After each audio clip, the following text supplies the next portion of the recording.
today, food security and domestic agriculture growth has become a key factor in the economic landscape. Many of the countries represented here, including mine, were subject to a variety of exogenous shocks. Firstly, there was the downturn in the advanced economies. We can't say that they're out of it yet. And this has had an impact on particularly the Asian economies, which based its dramatic economic growth in exports, particularly in the manufacturing sector. Now they are subject to a big challenge, because without growth in the Eurozone and in the US, many of the global markets that Asian countries created and was the beginning and the essence of their dramatic economic growth is now subject to change, and we have to face many challenges. So that was the financial shock. Then there was also the energy shock. I think all of us represented in this seminar are net importers of oil. We depend very heavily on imported thermal energy to drive our economies forward. And all of them now face this big oil shock, which is having a tremendous impact on their budgetary positions. The third and equally important shock, which is the theme of your discussions, is the question of commodity prices, particularly food prices. In this background of three exogenous shocks, the most manageable for us domestically is the agricultural sector. Of course, we had been advised in the past by multinational or multilateral organizations, some Western-oriented experts and so on, to allow complete liberalization. You export, earn money, and you import your food. Now that scenario is no longer possible, because even if you export, even if you have all the money, you cannot buy the basic foods you need in the global market. You cannot get food cereals either for love or for money. We know that in Sri Lanka, I'm sure our High Commissioner will attest to the fact that when we have a crisis and we go all over the world, particularly to India, to buy rice or dal or many other staples, the answer frequently is that, well, we can barely manage ourselves, and we certainly don't have surpluses to sell. Sometimes as a mark of friendship, as a gesture, they may make available some stocks. But the fundamental problem is that when there is an agricultural crisis and we cannot come up with our requirements, then globally also we find a problem, because countries which produce similar cereals, particularly basic foods, are also subject to the same climatic and other conditions.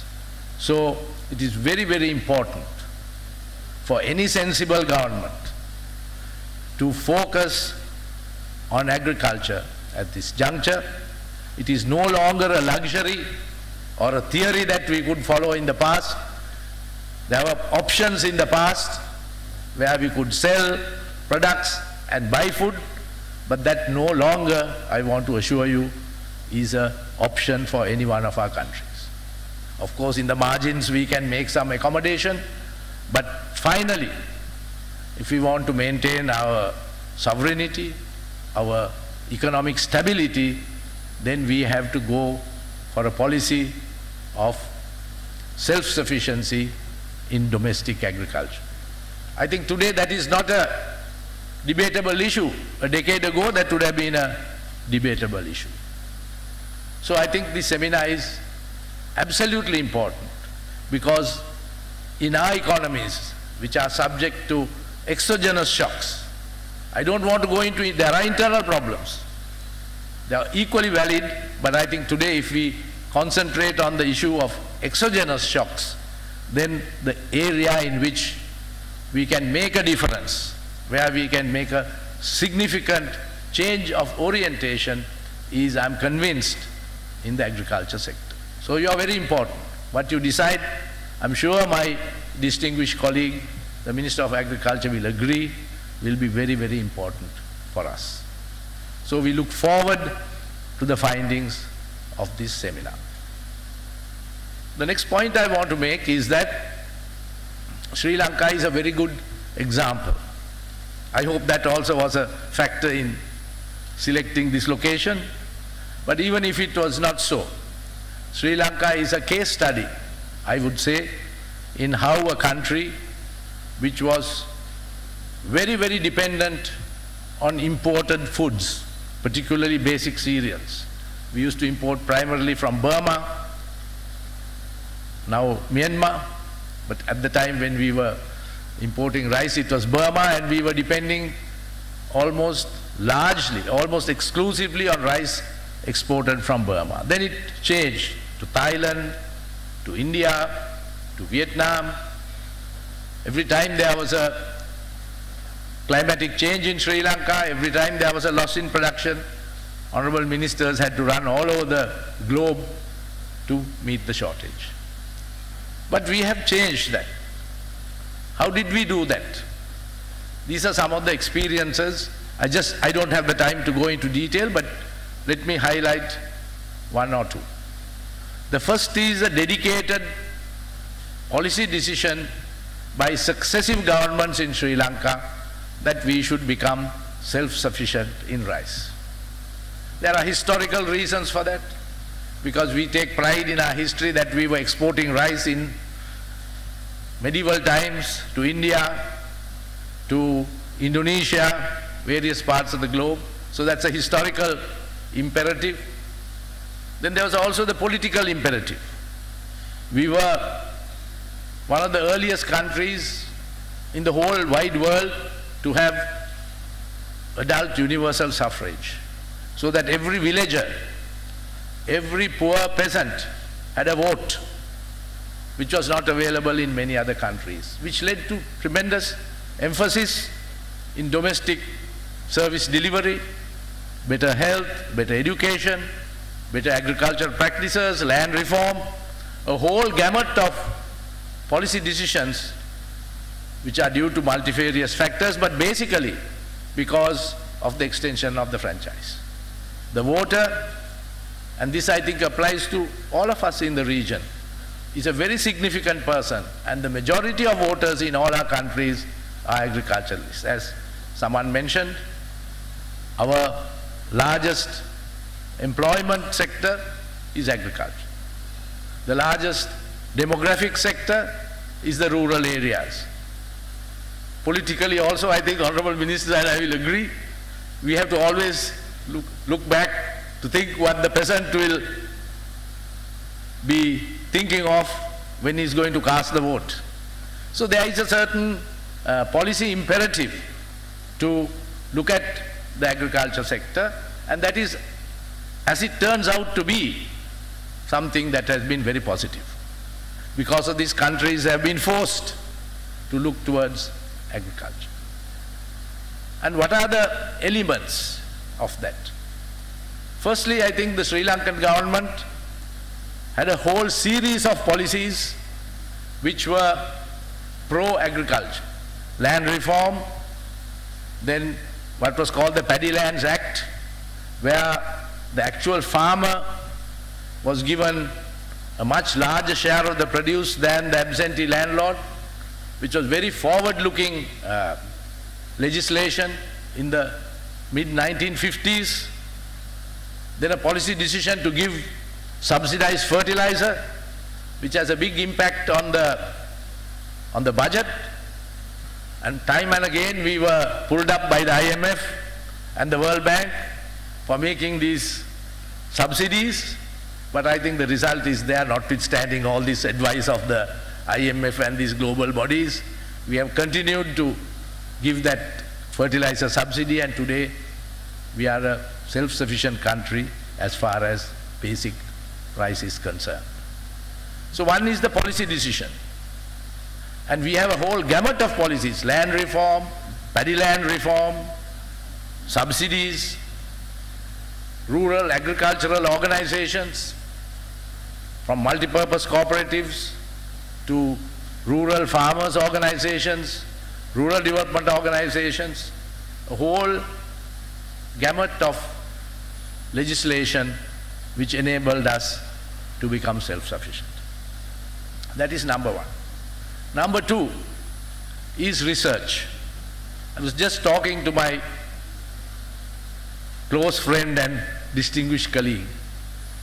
Sri Lanka has always emphasized agricultural research on two fronts. Particularly, I would say, in the area of agricultural seed material and agricultural cultural practices. There were two main centers of agricultural research, practical research.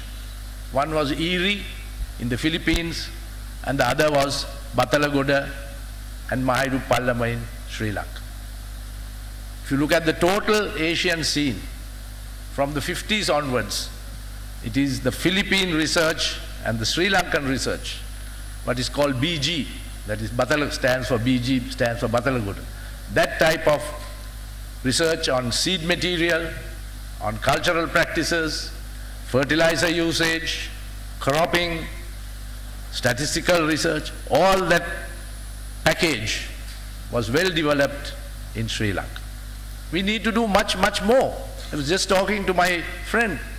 I think we can do much more research, both at policy level and practical level, because now a new generation has come. The whole gamut of hybrid varieties brings in its wake good and bad. The good is dramatic increase in production. Sri Lanka was a country which was producing about 20 or 30 bushels per acre. Now we are producing 80 bushels an acre. And one of the significant findings of that research is that you must have irrigated agriculture. Unless you can guarantee water, if the farmers have to depend on rain that falls from the sky, particularly now in times of climate change, then he is not going to have that incentive. Sri Lanka has invested largely on domestic irrigation, particularly what is called the Mahaveli scheme. We have historically one of the most advanced irrigation schemes in the whole world. Like the Mayan civilization, you have the Sri Lankan irrigation networks. Historically, one of the most sophisticated global systems, what is called the cascading irrigation system. That is, the river that comes from the hilltops runs to the sea, is tapped sometimes 20 times, sometimes 15 times before that water flows into the sea. So 15 times it is blocked, used, paddy fields are filled with that water, then the runoff goes to another level and so on. So at least on general terms 5 or 6 times that same water is used in the cascading system. So Sri Lanka's distinctive contribution, of course naturally based on its geographical situation, is this cascading irrigation system. Large tanks send the water to paddy fields, then that paddy field in varying order uses that water in a cascading system before it reaches the sea. And there is a famous saying of a medieval Sinhalese king, a hero, who said that let not a single drop of water that falls on this island flow into the sea before it is used for agriculture. So I think that is a good slogan for anybody, including the sponsors of and this seminar, because that is the objective of irrigation. So that was the research. One was policy, other was agricultural research. Thirdly, and this is something I didn't see very much, is the use of rural credit. I think we have to look very much, in fact long years ago I wrote a long paper on rural credit in Sri Lanka. Because what has happened is, when we have credit structures, most farmers use it for domestic consumption purposes. They will have weddings, they will have all sorts of celebrations. So the money finally goes for non-productive purposes. And finally the farmer is not in a position, I'm sure you will agree, not in a position to pay his debts. Because his wants are not what the government or you or the seminarians or the philosophers or the experts think. He has a whole range of requirements. So as soon as he gets the loan, he spends 70% on giving a dowry to his daughter, or having a big marriage ceremony, or devil dancing, or whatever you call it, rituals, and finally he doesn't have enough money for investment. So he cannot repay. So you have to address the question of rural indebtedness and rural credit for agriculture. I don't want to go into all these variables. I'll end up with one because I'm pressed for time. These are matters I would commend you to discuss, and that is the question of marketing, fixing a reasonable price, what is called the gate price, and collection and distribution. And I tell you, as a person who has been involved in this sector for close on 40 years, believe it or not, unless you can get your farm gate price right, unless that is somehow policy-wise, practice-wise, unless that is right, what the farmer can sell his produce at the farm gate, if a government or researchers or anybody cannot get that equation right, then you cannot have agriculture development, and then you cannot have food security. So the crux of the matter is that the farmer must get a price that he considers reasonable when you compare it with various other preoccupations that he can be involved in. So these are some things that we have to, very, very practical issues. So policy, this is one area where policy and practice are like the left hand and the right hand. I think the Chinese, time of Deng Xiaoping, had the best phrase for it. He said, we must learn to walk on two legs. One leg is the research leg, other leg is the practice leg. So unless this giant that we call agriculture, sometimes people might say it's a deformed giant, but nevertheless a giant, must learn to work and walk on two legs. So that is the message to researchers. Practice is important for policy, and policy is important for practice.